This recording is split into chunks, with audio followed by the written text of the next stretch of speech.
Some crimes are so heartbreaking or shocking, they change laws, change society, or even earn the label crime of the century. But the stories that made headlines in decades past aren't necessarily remembered today. I'm Amber Hunt, a journalist and author, and in each episode of this show, I'll examine a case that's maybe lesser known today, but was huge when it happened. This is Crimes of the Centuries.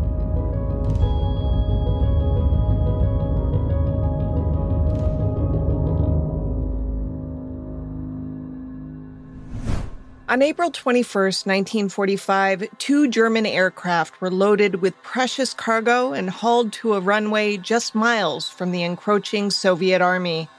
Things were already going disastrously for the Nazis, but this scene underlined their desperation. The planes had to be pulled to the runway by oxen, as fuel was too scarce to waste, even on a mission like this. This assignment was supposed to be straightforward. Take a few people and a few select boxes from the underground bunker that Adolf Hitler, Eva Braun, and their closest associates had retreated to in the final days of the war. Most every other artifact that had been stored there, documents, maps, telegrams, directives, were even then being incinerated in an open-air pit just outside the bunker entrance. The only papers that remained had been boxed up by an underling named Julius Schaub and placed in the care of experienced pilot Friedrich Anton Gundelfinger. Per Mark Felton's book, Hitler's Lost Secret Documents, the fact that whatever was inside those 10 zinc boxes was not consigned to a bonfire by Schaub on Hitler's orders indicates that they were to be saved as part of Hitler's legacy. The boxes would not reach their Bavarian destination. The plane they were on, piloted by Gundelfinger, was shot out of the sky, exploding on earthly impact. Hitler was informed soon after about the loss of the aircraft and everyone aboard. Hitler apparently went white with shock. He expressed regret for the deaths of his favored staff and said of Arndt, "I entrusted him with extremely valuable documents which show posterity the truth of my actions." Those zinc boxes would, strangely enough, loom large in the years to come. If recovered, they might have reshaped how Hitler's legacy was interpreted. But remaining loss may have also changed the future, helping to usher in the dawn of one of the next century's greatest catastrophes. That is, the one where journalism lost its credibility and fake news was given free rein to saturate the media environment, where truth is so devalued that it's now what anyone says it is.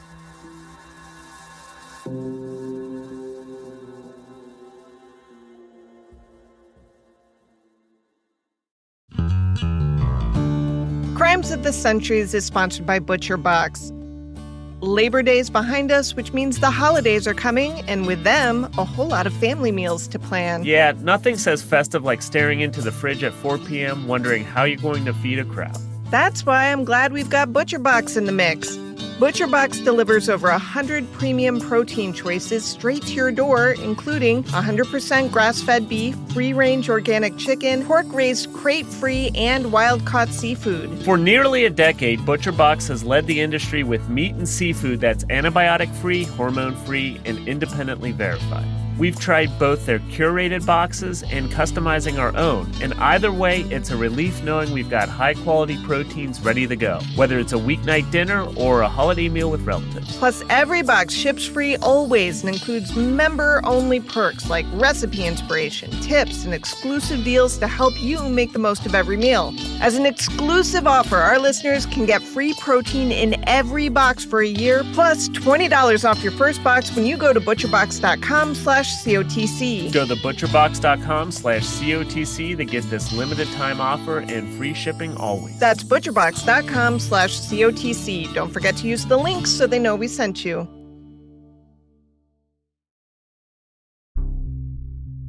On Friday, April 22nd, 1983, the world learned that 62 secret diaries kept by Adolf Hitler had been discovered and verified as authentic. And they were about to be revealed to a world that was anxious, still, to know that man's every thought. No, check that.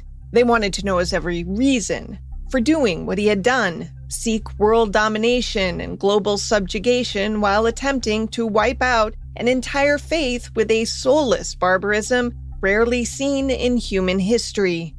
Robert Harris, a BBC reporter and the author of Selling Hitler, explains the excitement about the find. The thing about Hitler was he was intensely private. Both physically, he didn't like to be touched, and also with even his closest associates. Most of them never knew what was going on in his mind. He would retire in the evening and lie awake half the night dreaming up his schemes, and then he would present his ideas. Nobody really knew the man inside this extraordinary phenomenon. So when there was a suggestion that he might have kept a diary, that was potentially sensational. It would be intimate. We would know something about this man. We might be able to understand more why there had been the war and the Holocaust and all the things associated with Hitler. To add to the dramatic reveal, the much-read and well-respected West German news and photo weekly magazine Stern told its readers that the diaries were found along with a treasure trove of other materials that belonged to the dictator. The trove consisted of some 300 watercolors Hitler had painted and an assortment of letters he had written to Eva, as well as his Nazi Party membership card and the helmet and uniform he had proudly worn during the First World War.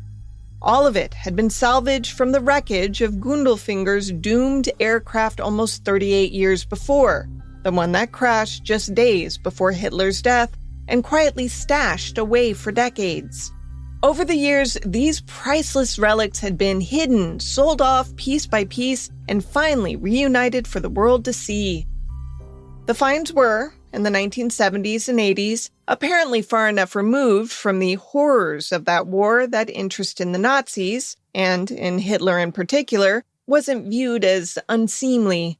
In fact, explains the BBC's Harris, well, in the 1970s, there was something called the Hitler Wave. Hitlerwelle, it was called in Germany. There were suddenly a lot of documentaries about Hitler. There were biographies of Hitler. There was a reawakening of interest. I suppose enough time had passed, nearly 30 years since Hitler's death, that people started to come out of the shadows and talk about him more. There were memoirs by former Nazis.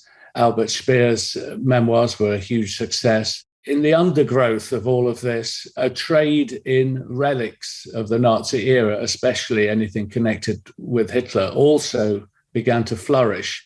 The interest in the man was so great that by 1980, it's said that there were 2 times as many biographies of Hitler than of Prime Minister Winston Churchill, and 3 times as many as of President Franklin Roosevelt, which could be considered heartening, really, that people were looking backward to search for a way to avoid the mistakes of the past.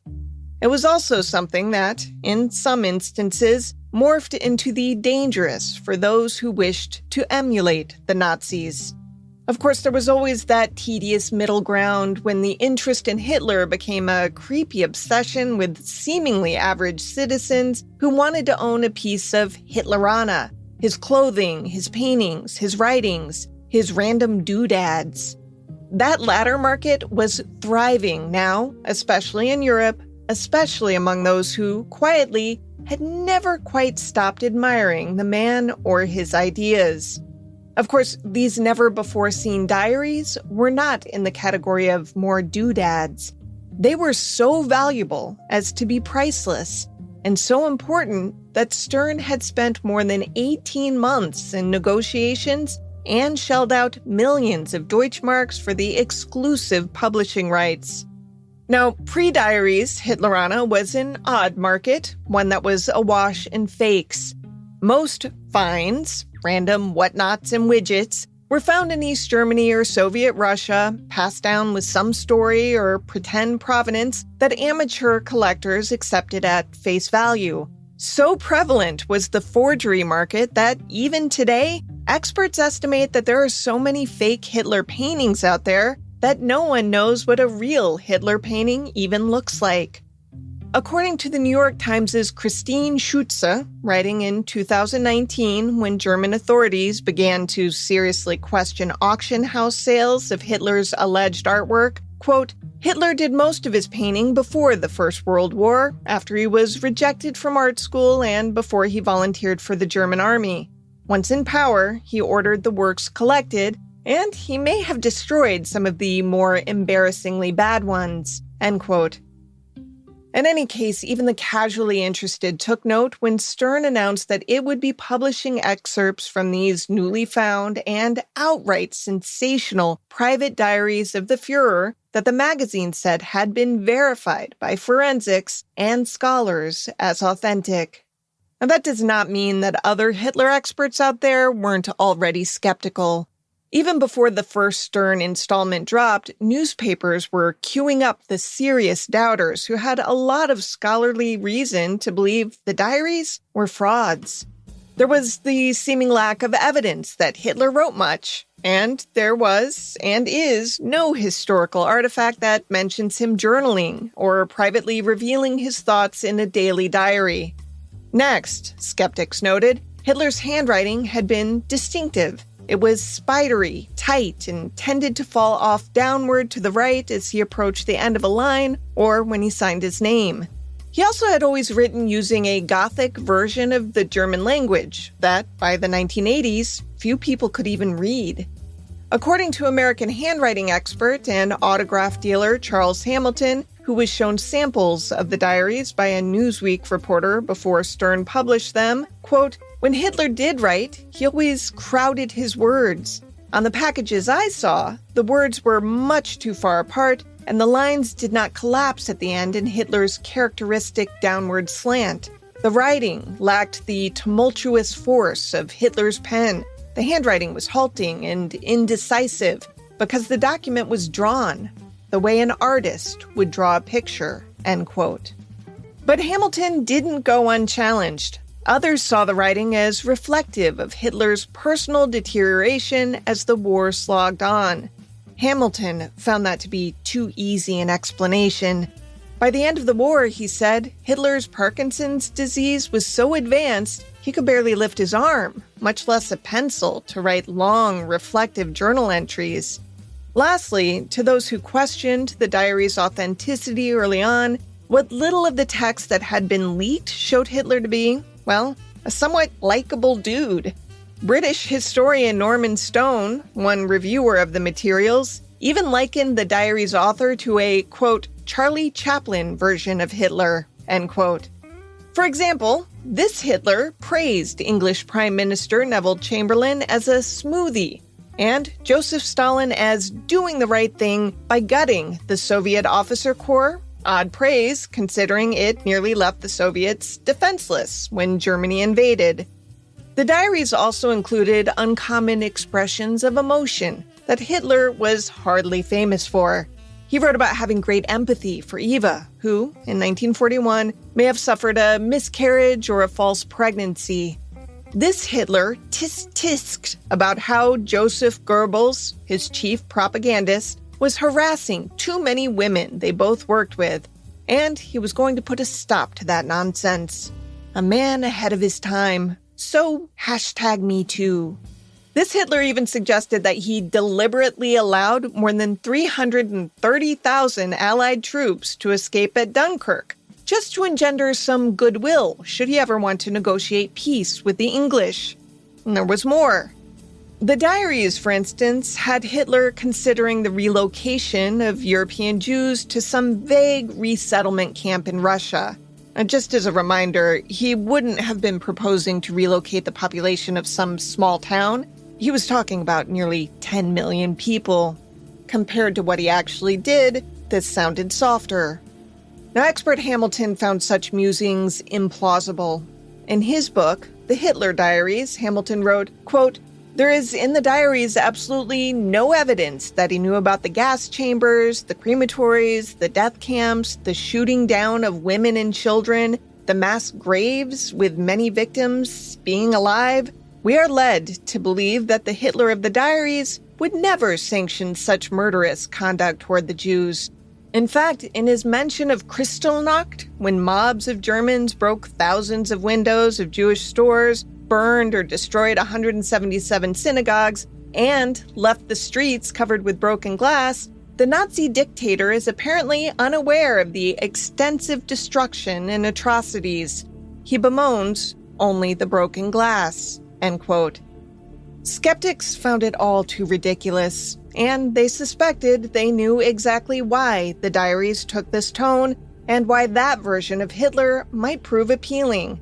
The BBC's Harris explained, They paint a picture of Hitler who's somewhat lonely, trying to do his best.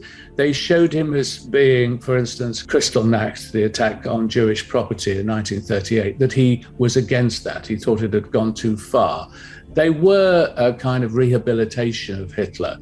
See, this guy wasn't a monster. He was, as Harris put it, a man they could feel comfortable about venerating. And yet, the Diaries spewed plenty of Hitler-esque venom. New York Post reporter Guy Houghton summarized a particularly disturbing entry he had read in the Diaries. In an article headlined Memoirs of a Madman, Houghton wrote, quote, "In a hate-filled passage, Hitler raves on about how the Jews expect to be fed and clothed by the Reich while remaining its enemies. He says that they cannot be settled within the borders of the Reich and the occupied territory, and that nobody will take them. Because of this entry reads, the Jews should be loaded into ships, sent out to sea, and sunk," end quote. Yeah, not exactly misunderstood guy with a heart of gold material. So, what to believe? Were the Diaries authentic, a genuine historical revelation, or something else altogether? It was a hard call because by the time Stern was ready to unleash the Diaries onto the public, other major outlets had already bought in. Paris Match, Newsweek, Rupert Murdoch's Sunday Times, and the Times of London had all bought into the big history-remaking reveal. The story would either be the journalistic coup of the century or a spectacular humiliation.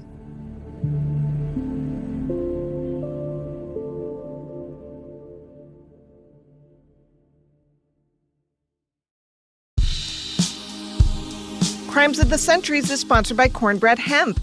I finally forced myself to take a week of vacation, not because I was going anywhere fancy, but because I needed to step back for my own sanity. Yeah, you basically declared it a one-person strike against burnout. Exactly, and part of unwinding that week was Cornbread Hemp's CBD gummies. They helped me actually relax instead of just staring at the ceiling making to-do lists. And you like the flavors, right? I do. Watermelon and peach are my favorites. And they're made with only the flower of the hemp plant, so you're getting the purest, most potent CBD without fillers or junk. Plus, everything's USDA organic and third-party lab tested, which is reassuring. I also really like the THC-infused seltzers. Flipping love those.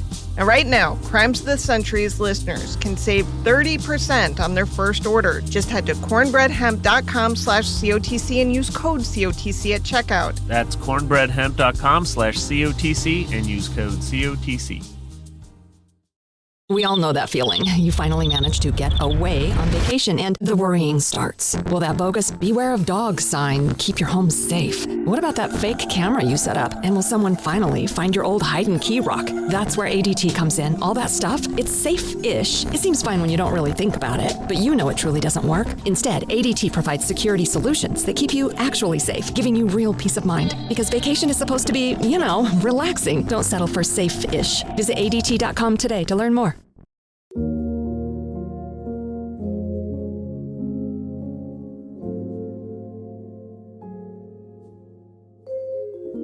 Let's go back to East Germany, circa 1970. It's here that a small-time thief and petty thug named Konrad Kujau had been visiting his family in Lürbau in East Germany when he saw an opportunity he could not resist. Now living in West Germany, Kujau had told himself he was going to get on the right side of the law, but this was a gold mine waiting for him. While in Lürbau, Kujau began picking up Third Reich relics for next to nothing, then flipping them in the West for a tidy profit. He could do this for a few reasons. First, the Soviet-controlled East had outlawed possession of Nazi memorabilia, making it cheap and easy to acquire. Second, the West German Deutschmark was worth about 5 times more than East Germany's currency. And third, demand in the West for Nazi helmets, steins, badges, uniforms, medals, the whatnots and their widgets, was practically insatiable. Kuyao, a liar who loved his lies, also loved the art and pageantry of the Khan. He began his new secret import business as a small enterprise. It's likely that, on the West German side of things, his only accomplice was his common-law wife, Edith Lieblong. To his buyers, he would pretend to be a Nazi expert, having written, he said, a dozen books on the topic of Hitler and his art. He'd dress up in SS uniforms to show off his Nazi wares. He'd carry banned Nazi pistols as a sideshow. Strangely, it worked. The demand seemed never to let up. So he enlisted his family's help in Lübau, having them place local ads to solicit folks to sell him their war contraband, and he increased his trips back home, shipping it all back in ever more numerous crates. It was tricky business. He had to pass customs, after all, and he had to repeatedly hedge what the crates contained. He reportedly greased a few palms to make it all smooth sailing. Kuyao was a crook, of course, but he was also a quick study. He learned that stories sold stuff, so the better the tale that accompanied the relic, the higher the price it could command. And the stories, while fanciful, had to be believable. So he learned to manufacture documents that pinned down the realism. An example, he acquired a helmet that dated from World War I. He then scratched the initials AH into the neckguard and wrote a little note that read, quote, "This is the helmet I wore in my first action at Ypres on October 28th through 31st, 1914, when my right coat sleeve was ripped off by an enemy bullet. A fragment of shrapnel ricocheted off the top of this helmet and it may have saved my life. It should be kept. Adolf Hitler." End quote. Holy smokes, the would-be buyer would think. The great man might not have lived to try to conquer the world if this steel dome hadn't taken a hit for him. Who wouldn't pay through the nose for that hunk of heroic helmet? But Kuyao wasn't greedy. Not exactly. He knew not to oversell, keeping such bon mots in check as to not alert the overly circumspect. Likeable? Yeah. A choir boy? Not so much. Harris again. He was a sort of roly-poly figure. He was exuberant, boisterous. He'd sort of slap you on the back. He was everybody's friend in the bar. He got into lots of trouble with the law. He was quite ready to have a fight. He was a rogue, really, is the best way to describe him. He was also an absolutely congenital liar. He would tell lies as easily as he would breathe. He had lots of aliases. He was altogether a completely curious character. A fair artist himself, he was probably far better than Hitler. He also took to sketching a few things that were in Hitler's limited artistic style, signing them rather offhandedly as AH, and including them as throw-ins with big-ticket items. So a buyer might pay for a high-priced pistol and get a gratis landscape of, say, a battle scene where the Fuhrer was known to have served. Still, he was no piker. The Hitler scrawl, he once told authorities, had taken him 2 years to perfect. His forgeries, as Hamilton would note in his book, reveal a rather ingenious and well-rounded copyist. He made party membership cards, put wax seals on documents to give them oomph, forged multiple names on things to shore up the authenticity guarantees he'd crafted in his shop. He provided authentication papers with everything, from clothes worn on known occasions to flags flown over known battlefields. He drew a variety of swastikas on scrap paper, suggesting that Hitler had tested out designs before settling on which to use. He took ribbons off real but lesser documents and put them on the forge works to give them the panache they deserved. Business was brisk. He was gaining a name not only among casual collectors, but also within more serious corners of the memorabilia world. As the 70s progressed, Kuyao was also emboldened by his success, straight up inventing documents that had no grounding in known history. He even began to imagine that Hitler would have penned a few poems. It all found a buyer. Kuyao would, much later, show no remorse. Of an awful rhyming ditty he wrote entitled Der Kamerad, he admitted, quote, a 14-year-old collector would have recognized it as a forgery, end quote. That said, he was so impressed by his little operation that he gave serious thought to having Hitler compose an opera because Hitler had loved opera and, why not? Problem was, it dawned on him one day he would have to learn how to read music first, and that was asking a bit much. But Kuyao's mind never stopped spinning. Historically, it's unclear exactly when the idea came to him to start producing a few diary pages for limited consumption, but the notion took hold at some point in the 70s, and it was a good one. Especially since one of Kuyao's favorite customers was wealthy Stuttgart collector Fritz Stiefel. And Stiefel personally knew people who had survived the war and had very legitimate connections with Hitler, such as General Hans Bauer, who had been Hitler's pilot, and SS General Karl Wolff, an aide to Holocaust idea man Heinrich Himmler. Stiefel was the first to acquire a page from what Kuyao framed as part of a mysterious cache of Hitler's personal diaries. Stiefel could keep a secret, but he also liked to show off. He had amassed voluminous Nazi bounty, acquired through the hard work of Kuyao, a man known to Stiefel as Konrad Fischer. And Stiefel loved to share his trove with his Nazi and Nazi-adjacent friends who, in turn, wanted to show it to their friends. That's how word eventually reached Gerd Heidemann, a big-deal investigative reporter for Stern, and a man who was, not so secretly, an admirer of all things Nazi. He was such a fan, in fact, that he had recently purchased the Karen II, the luxury yacht once owned by Nazi Air Marshal Hermann Göring, a boat he had named after his first wife, who had tragically died. The purchase had put journalist Heidemann in deep debt, some of that owed to his employer, who had advanced him almost a year's salary to help him buy the boat. Once he owned the boat, he entertained former Nazis and the small world of serious collectors of their relics. But maintaining a 40-year-old Nazi yacht turned out to be expensive, and after finally getting his hands on it, Gerd Heidemann began looking like a man who might be ready to unload it.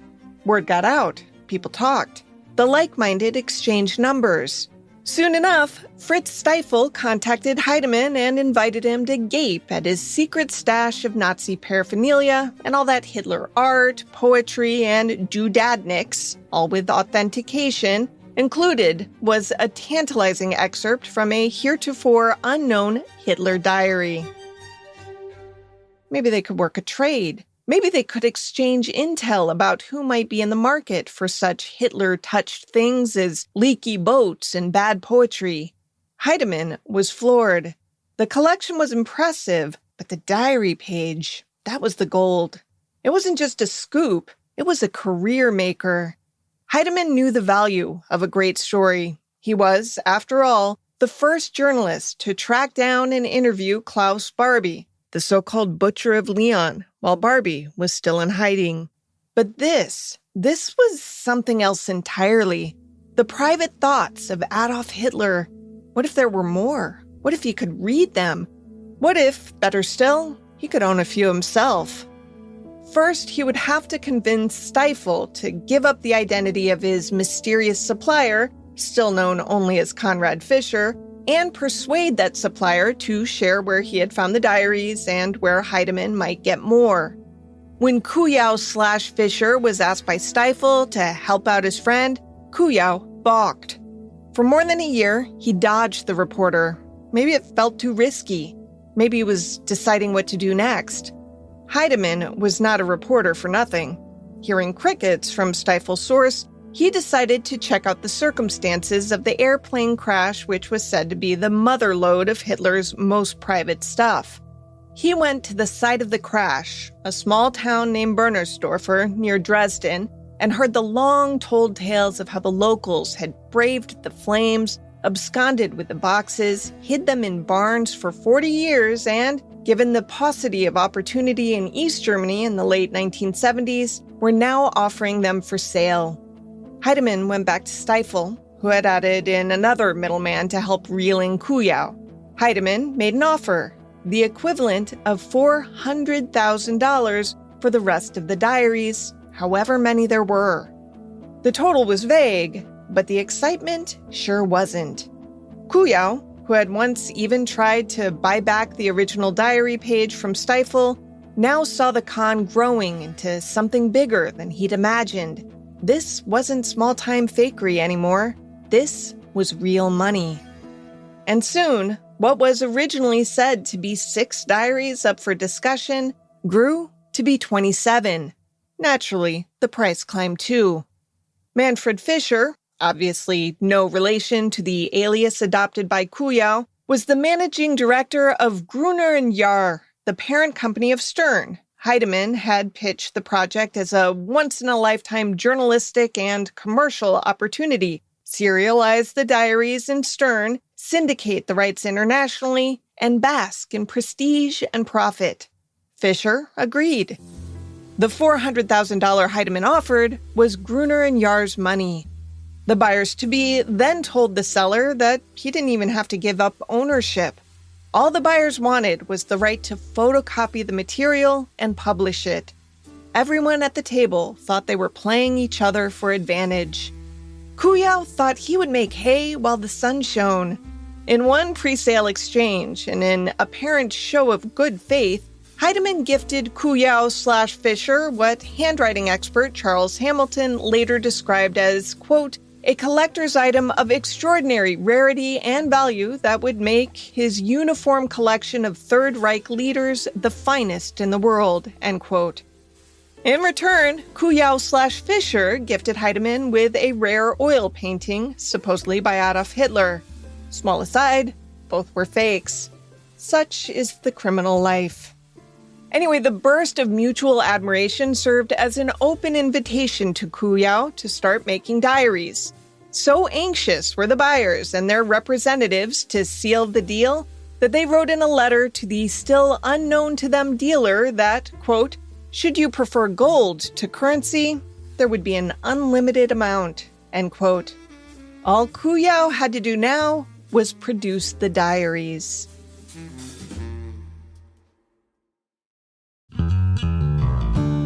Crimes of the Centuries is sponsored by Galatea.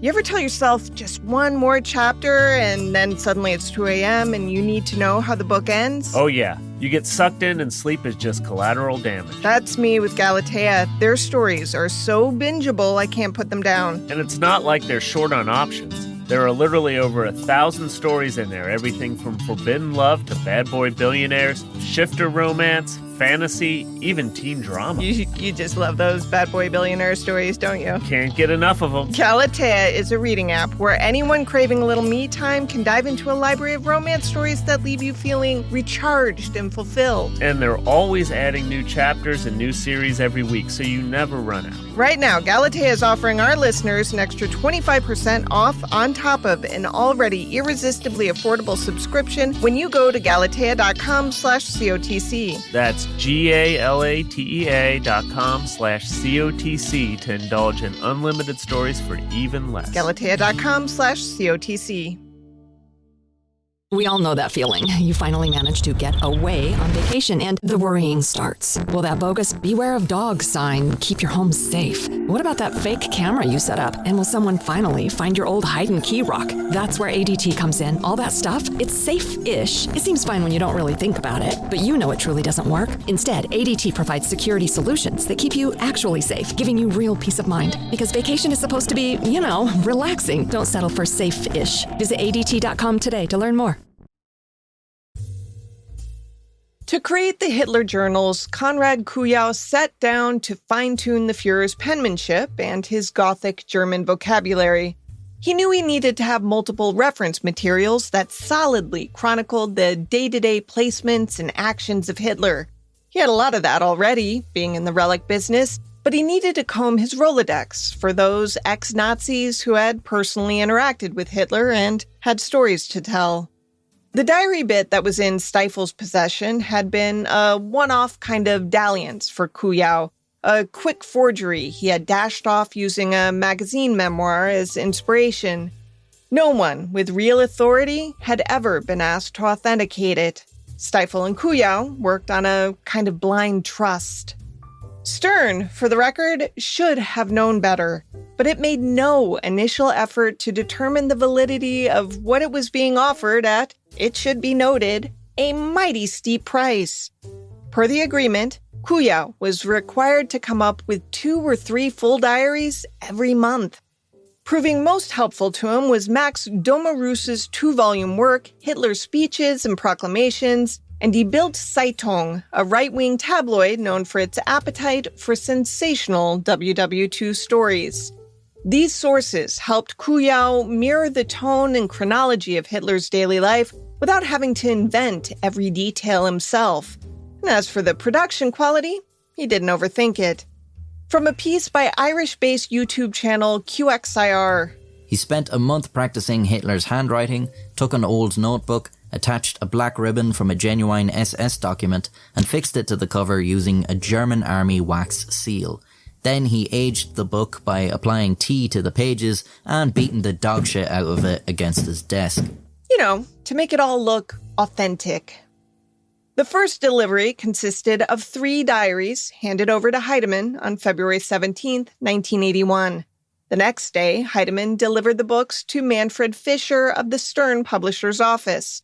The first payout was 85,000 marks, with the agreed-upon sum of 2.2 million marks due after 27 diaries had been delivered. The scheme was too delicious. The number of diaries eventually created and sold to Stern would swell to 62. Kuyao worked hard, but got sloppy. He began using dime store notebooks, Pelican ink bought off the shelf, plastic embellishments glued to the covers, and Nazi ribbons recycled from minor documents. No matter. The few in the know at Stern were too busy drooling over their supposed scoop to even notice. One historian who's seen... Later, when the diaries first became public, Stern got the reaction they wanted as the BBC's first reports were decidedly enthusiastic. If the documents are genuine, and there's a considerable body of authoritative opinion that says they are undoubtedly the most important discovery of their kind to have come to light since the events they appear to cover. It is a fact that shortly before Hitler committed suicide in the Berlin bunker in 1945, he packed his personal documents into tin trunks and tried to have them flown out to Bavaria. The aircraft was shot down over what is now East Germany. The 9 people on board died. Hitler is on record as mourning the loss of his documents. The documents that have now come to light. At the moment, they're in a Swiss bank vault.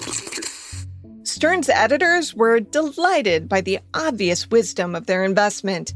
They were also very, very stupid. Just how stupid? Well, for starters, they had already recently been burned when they had published Hitler's supposed poems. In 1979, Eberhard Jäckel, a University of Stuttgart professor with exquisite credentials as a Third Reich historian, had a look at Steifel's collection to assess its worth. Jäckel, terrifically impressed by the sheer abundance of the loot, oddly verified everything in it. That meant he had given his imprimatur to the Hitler poetry bits that Kuyao had written. Jäckel had even included them in a scholarly volume of Hitler's earliest writings.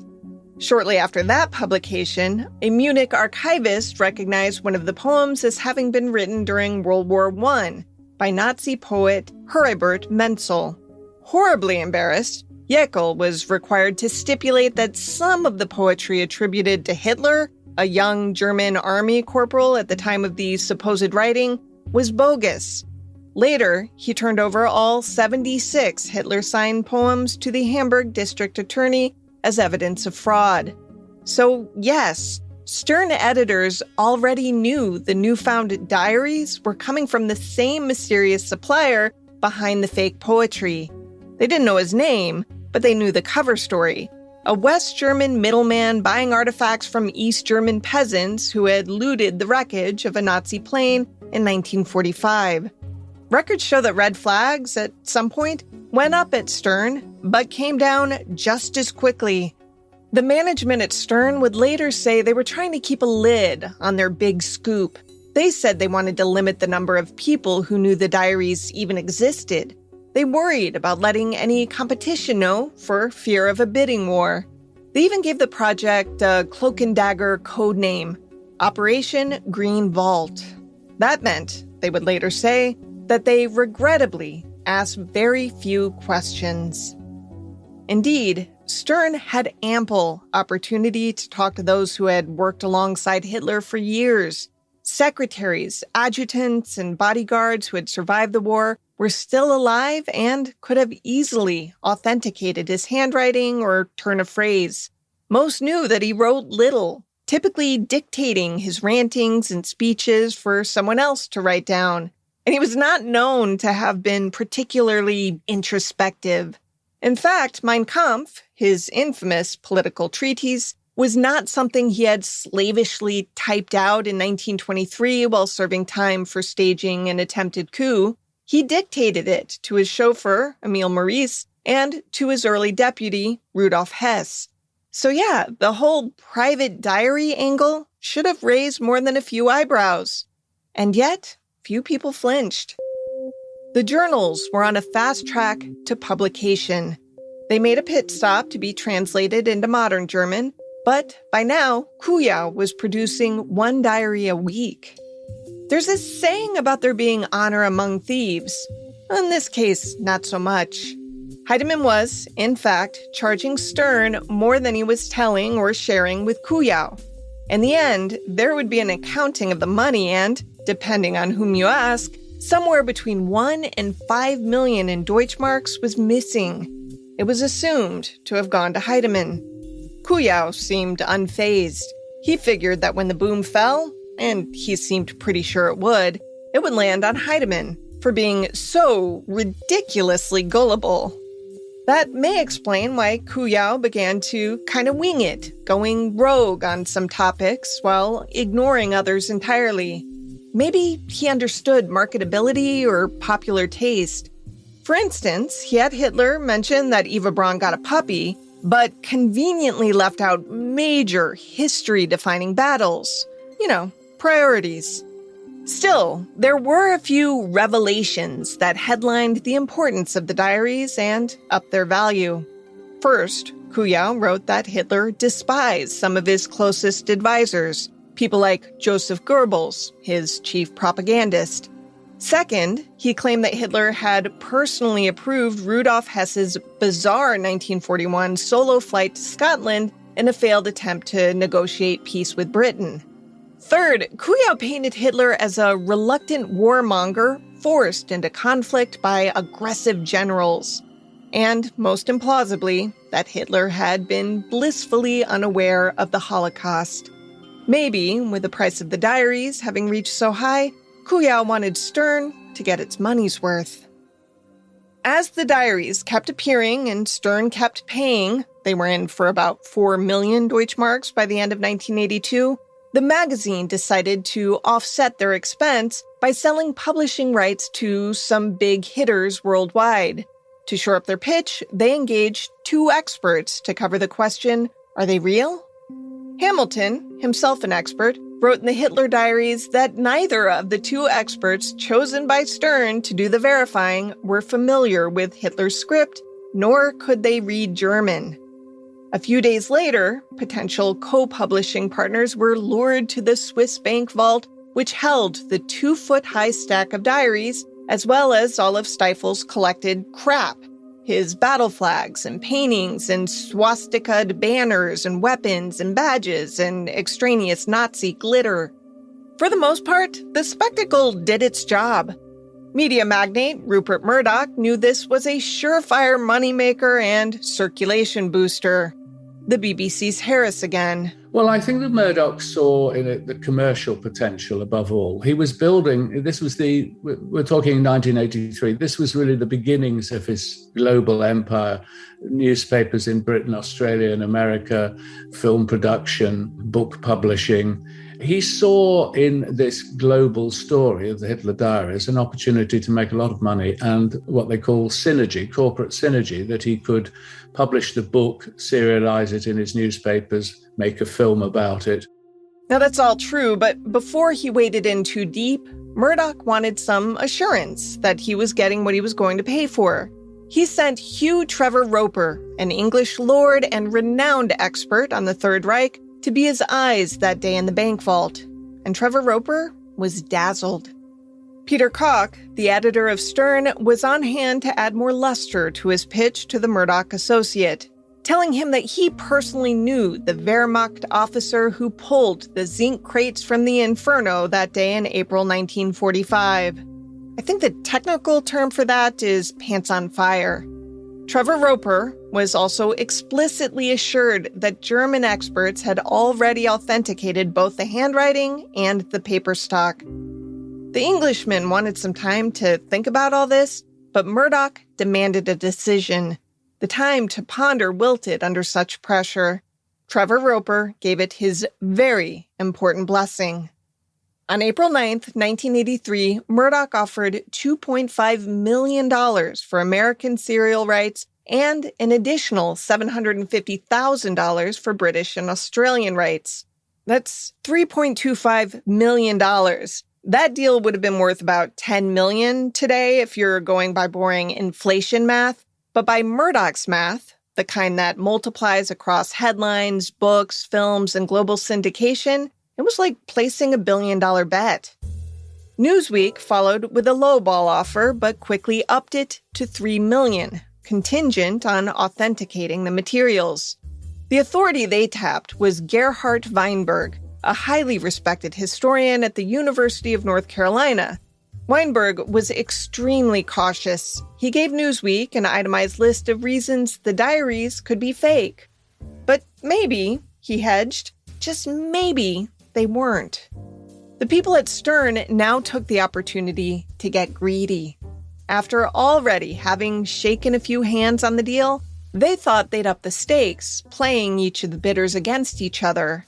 That was a spectacular mistake. Murdoch and Newsweek walked. Newsweek would later say they suspected fraud. Murdoch just wasn't going to be played. In the end, the numbers fell. Murdoch paid $1.2 million for American, British, and Australian rights. Paris Match paid $400,000, and other lesser literary lights paid about $250,000 more combined. When the Times of London published their first installment on Saturday, April 23rd, 1983, it was accompanied by a piece by Trevor Roper that said it was genuine goods. Big mistake. Huge.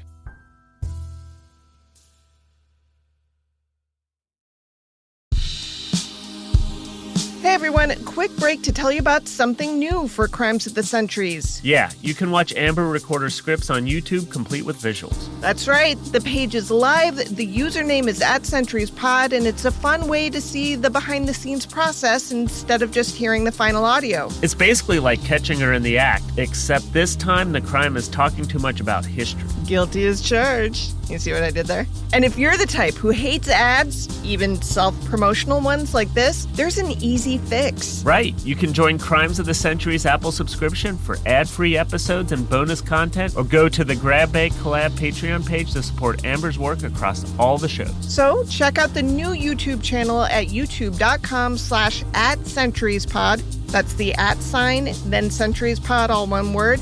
And if you want to skip ads altogether, you know where to find us.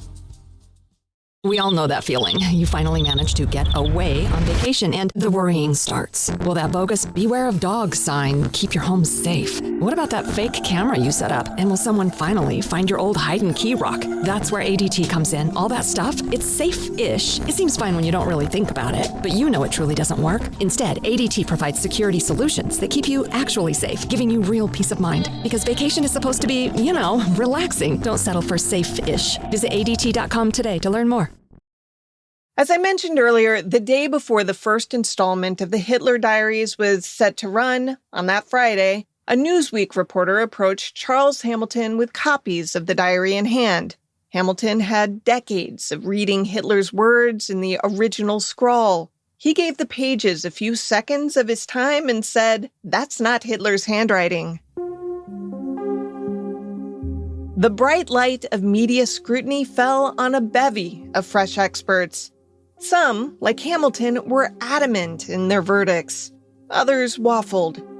Those who had previously staked their reputations on the veracity of the diaries backtracked. Maybe some of the entries were real, but others weren't. More people weighed in. Remaining Hitler associates told a United Press International reporter that the words just, quote, didn't ring true, end quote. A former KGB agent who was a college professor said the diaries appeared to be fakes, likely produced by the Soviets to soften Hitler's image. That, he said, would make it look like Hitler was anxious to stop the war while the Allies wanted to prolong it, and it could discredit the American and British moves in World War II. The Soviets claimed it was a CIA plot to glorify the Third Reich. Journalists at the Sunday Times blamed the old SS networks still loyal to their dead Führer. No one was without a conspiracy theory. Meanwhile, neo-Nazis around the world rejoiced. Stern editor Peter Koch stood defiant. The magazine's London editor, Peter Wickman, told the BBC that we were very dubious at the beginning, but we had graphologists looking at them, we had experts who compared the paper, we had historians like Professor Trevor Roper, and they're all convinced that they are genuine. Charles Douglas Hume, editor of the Times newspaper, followed suit. And finally, I think the thing which struck Hugh Trevor Roper most forcibly, and certainly struck me as a non-expert when I went and saw the original material, was the sheer scale of it, the enormous range of this archive. It's not just that there are nearly 60 volumes of notebooks filled out in Hitler's longhand, which is there, but there are about 300 of his drawings and pictures and personal documents such as his party card. I remember there are the drawings which he submitted to an art school when he was a young man hoping to get into art school. And there's a painting, an oil painting and so on. Now, a forger would have to be very good to forge across that whole range. Famous last words. On May 6th, authorities at West Germany's Federal Archives labeled the diaries as, quote, grotesquely superficial forgeries, end quote. The documents had not passed tests for authentic age or for association with Hitler. Glue used to affix seals and ribbons to the text contained elements not available in 1945. The supposedly weathered pages had been stained with tea. The official government report went on and on. The publisher of Stern, scrambling, appeared on German TV to say that the Federal Archives is not God Almighty. But it was over.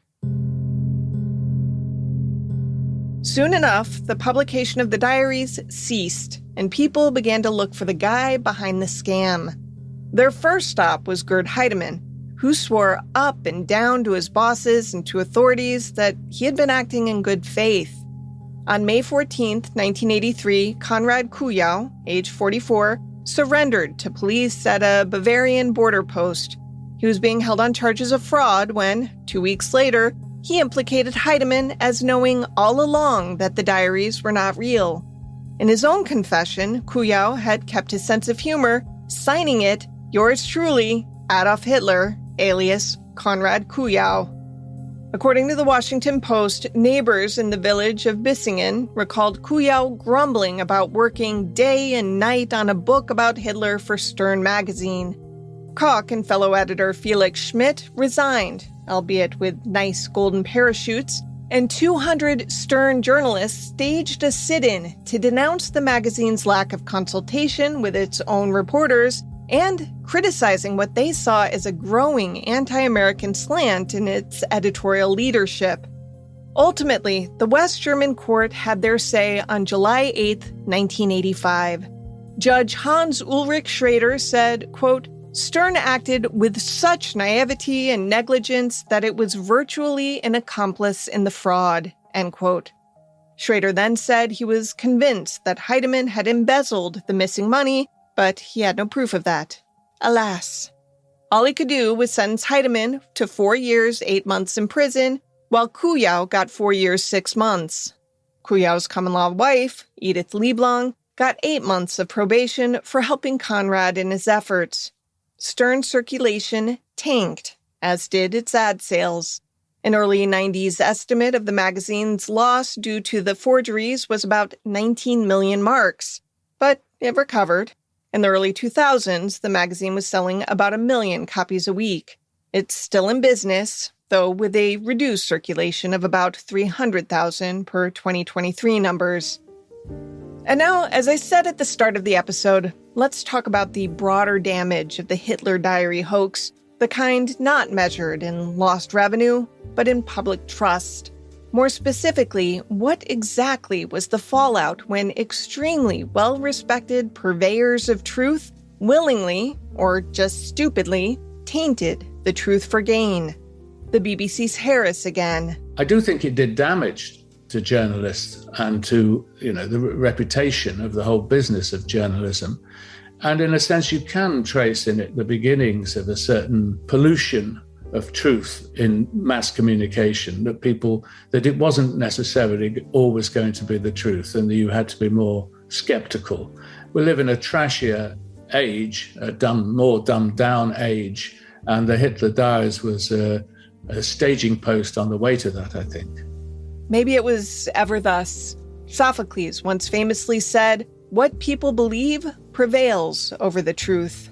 Now, when we can debunk conspiracies with hard facts and solid science, there are plenty who do not accept the proof. Journalists are now hard-pressed to establish truth because the willingness to believe lies grew glamorous. And that, in itself, is a monstrous crime.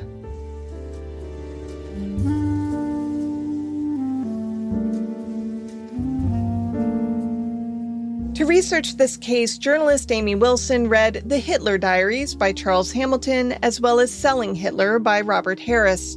She also read extensive articles, both current and from the time of the scandal, in the archives of the BBC, The New Yorker, DW, Germany's federally funded international news outlet, Reuters, UPI, and The Washington Post.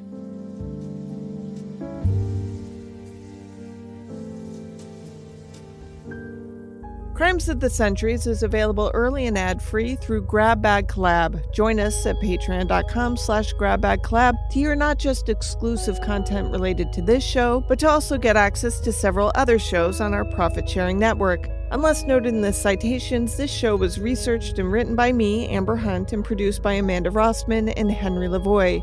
Original music is by Bruce Hunt, Andrew Higley, and occasionally by my son, Hunt Van Ben Scoten. Other music comes from Soundstripe and Epidemic Sound.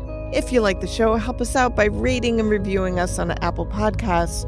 For more information or to recommend a case, go to centuriespod.com.